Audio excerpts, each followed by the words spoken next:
Hi friends, welcome to the channel UPSC on your tip. आपका अपना channel. आज इस चैनल पे हम लोग एक प्ले के बारे में देखेंगे और इस प्ले का नाम है वेटिंग फॉर गोडॉट। और ये किसके द्वारा लिखा गया है? तो बाय सैमुअल बेकेट के द्वारा लिखा गया है।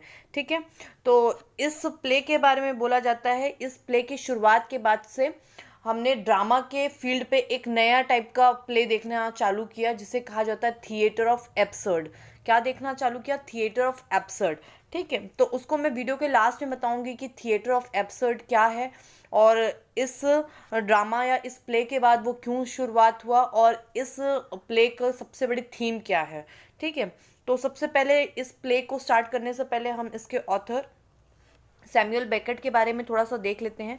देखिए, सैमुअल बार्कले बेकेट जो है, इनका बर्थ जो हुआ था वो 13 अप्रैल 1906 को हुआ था और इनकी डेथ जो है 22 दिसंबर 1989 को हुई थी। ठीक है, इसके अलावा ये एक आयरिश नॉवलिस्ट थे, प्ले राइट थे, मतलब जो ड्रामा लिखते थे, एक शॉर्ट स्टोरी राइटर थे, छोटी छोटी कहानियाँ लिखते थे, इनफैक्ट थिएटर डायरेक्टर भी थे, एक पोएट थे और लिटरेरी ट्रांसलेटर भी थे। ठीक है, और इनका जीवन का लगभग जो है बहुत सारा समय पेरिस में बीता है और ये दोनों ही भाषाओं में लिख पाते थे, फ्रेंच और इंग्लिश दोनों भाषाओं पे ये अपने प्ले अपने वर्क को लिखते थे। तो ये एक बहुत सी ब्रीफ सी समरी थी हमारे ऑथर सैमुअल बेकेट के बारे में। अब हम लोग अपने प्ले के बारे में देखते हैं। आज का हमारा प्ले क्या है? Waiting for Godot. ठीक है, वेटिंग फॉर गोडोट के में जो कैरेक्टर हैं उनसे स्टार्ट करते हैं। देखिए, इस प्ले के जो सबसे दो इम्पॉर्टेंट कैरेक्टर हैं वो है एस्ट्रागन और व्लादिमीर। ठीक है, ये दोनों आदमी होते हैं और इनका नाम होता है एस्ट्रागन और व्लादिमीर। अब इस कहानी में जब कहानी आगे बढ़ती है तो ये दोनों व्यक्ति जो है वो दो दूसरे आदमी लोगों से मिलते हैं। एक होता है पोजो और एक होता है लकी। तो देखिए, ये जो दिखा रहा है ये स्लेव ट्रेड को, ये पिक्चर जो अच्छी खासी स्लेव ट्रेड को डिस्क्राइब कर रही है। ठीक है, तो इसमें से पोजो जो रहता है वो क्या रहता है? पोजो जो रहता है वो मास्टर या मालिक रहता है और ये इसका स्लेव रहता है, नौकर रहता है। ठीक है, लकी जो है।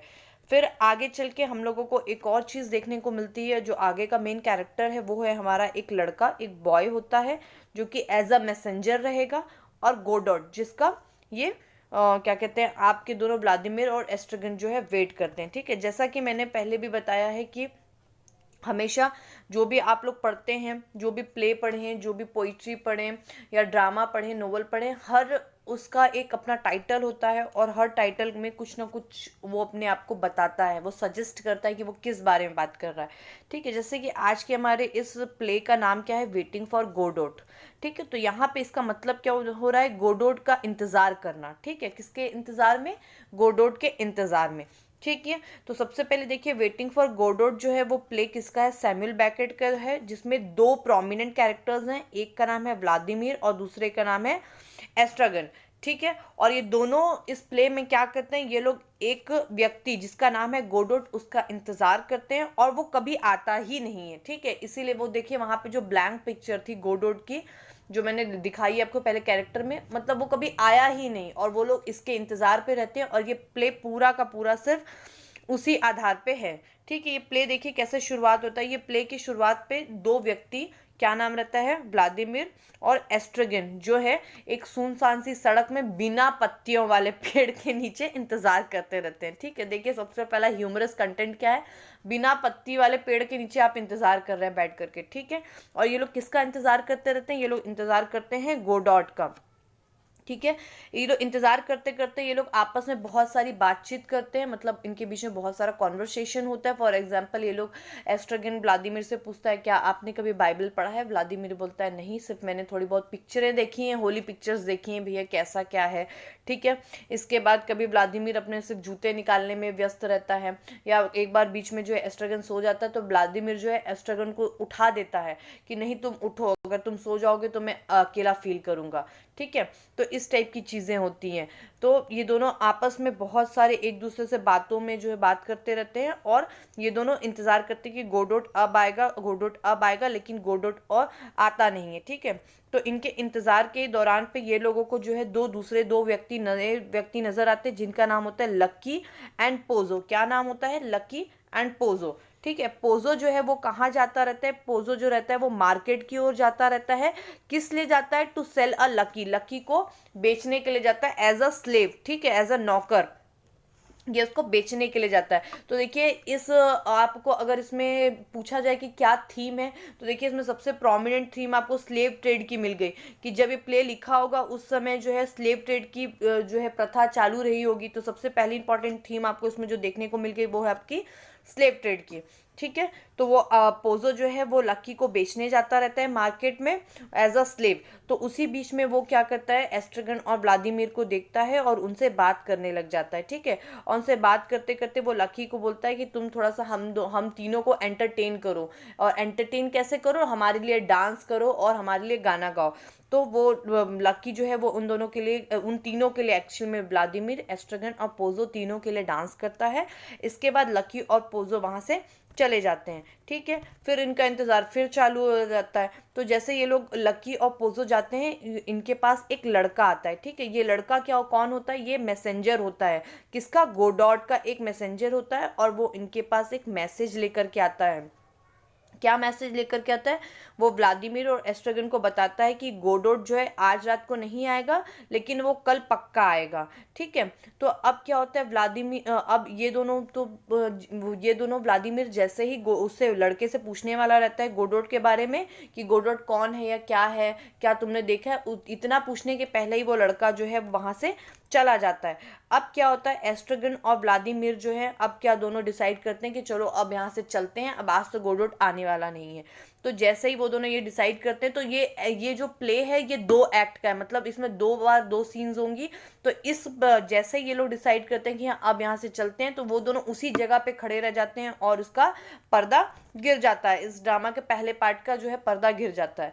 फिर सेकेंड पार्ट स्टार्ट होता है। तो सेकेंड पार्ट में क्या होता है, एस्ट्रगन और व्लादिमीर फिर आपस में वहीं उसी जगह पे मिलते हैं और वहां पे दोनों जन क्या करते रहते हैं, फिर गोडोट के आने का वेट करते रहते हैं। और फिर से क्या होता है, पोजो और लकी का वहां पे क्या होता है, एंट्री होती है, फिर से एंट्री होती है ड्रामा में, और या प्ले में बोल सकते हैं। इस बार लकी जो रहता है वो क्या रहता है, वो डम्ब रहता है, मतलब कि गूंगा रहता है, और पोजो जो रहता है ब्लाइंड रहता है।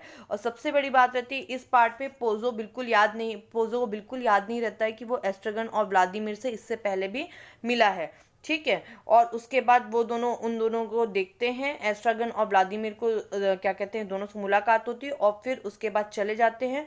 वो दोनों तो वहां से चले जाते हैं, लेकिन एस्ट्रागन और व्लादिमीर जो है अभी भी इंतजार करते रहते हैं, किसका, गोडॉट का, ठीक है। तो इसके बाद फिर से जो है किसकी एंट्री होती है, फिर उसी लड़के की एंट्री होती है जो लड़का फिर एक लड़के की एंट्री होती है। और ये एंट्री के बाद क्या होता है, फिर गोडोट ये लड़का फिर बताता है कि गोडोट ने मैसेज दिया है कि वो आज फिर नहीं आएगा, वो लेकिन कल पक्का आएगा। तो फिर व्लादिमीर उससे कुछ पूछ पाता, इसके पहले ही लड़का जो है फिर चला जाता है। और उसके बाद व्लादिमीर और एस्ट्रगन फिर सोचते हैं कि अब हम लोग क्या कर देंगे, अब हम लोग यहाँ से चलते हैं, ठीक है। वो लोग इतना डिसाइड ही कर पाते हैं कि हम लोग यहाँ से चलते हैं, उतने में प्ले का पर्दा फिर गिर जाता है, उसी जगह पे फिर खत्म हो जाता है। तो देखिए जैसे मैंने आप लोगों को बताया कि ये प्ले जो है परफेक्ट एग्जांपल किसका है, थिएटर ऑफ एब्सर्ड का, ठीक है, एब्सर्ड का मतलब कि बेतुकेपन का। जब ये प्ले लिखा गया तो इस प्ले के लिखने से बोला जाता है कि ऐसे नाटकों की शुरुआत हुई जिसमें मनुष्य के जीवन की निरर्थकता को बताया गया, कि मनुष्य का जीवन में कोई है नहीं अर्थ, वो मीनिंगलेस है। ये सारी चीज इस प्ले की सबसे बड़ी थीम थी, कि मतलब देखिए इस प्ले में क्या होता है, वही काम बार बार हो रहा है, ठीक है। और वो लोग किसी एक पर्सन का इंतजार कर रहे हैं, लेकिन वो कभी आता नहीं है, ठीक है। तो being a student of English literature, आप लोगों को ये बात भी पता होनी चाहिए कि ये जो वेटिंग फॉर गोडोट एक फ्रेज के रूप में यूज होता है, और इस फ्रेज का मतलब क्या होता है कि ऐसे किसी काम का होने का इंतजार करना जो कभी होगा नहीं, ठीक है। तो इसके हमारे पास देखिए 3-4 हम थीम देख लिए। एक तो है नाइलिज्म की थीम हो गई, इस प्ले से हमको देखने को मिलता है नाइलिज्म एक फिलॉसफी है जो कि किसी मॉरल और प्रिंसिपल को नहीं मानती है। और इसका दूसरा सबसे बड़ा पहलू ये है कि ये मनुष्य के जीवन को निरर्थक मानती है, ठीक है। सेकंड हमने स्लेव ट्रेड को देखा, ठीक है, वो अच्छे से आप लोगों ने देख लिया। फिर इसमें ह्यूमर को देखा, ह्यूमर कैसे देखा कि देखिए वो दोनों जो है एक सुनसान रोड पे इंतजार करते रहते हैं और बिना पत्ती वाले पेड़ के नीचे, तो देखिए सबसे बड़ा ह्यूमर हो गया, ठीक है, वो आप लोगों ने देखा। फिर ह्यूमर के बाद एब्सर्ड देखा, एब्सर्ड का मतलब होता है बेतुकापन, वो दोनों आपस में बिना किसी क्या कहते हैं, मतलब वाली बात पे एक दूसरे से बहस करते रहते, एक दूसरे से बात करते रहते, ठीक है। और एब्सर्ड का मतलब क्या होता है, वही चीज़ का बार बार रिपीटेशन होते जाना, ठीक है। तो इस प्ले का जो मेन ये था वो यही था कि आप लोग एक बार देखिए कि थिएटर और एब्सर्ड क्या होता है, ठीक है। तो थैंक यू। अगर आप लोगों को पसंद आया तो please like share and subscribe my channel and do comment. और अगर आप लोग चाहते हैं कि मैं किसी और टॉपिक पे बनाऊं तो please let me know, and thank you and best of luck for your examinations.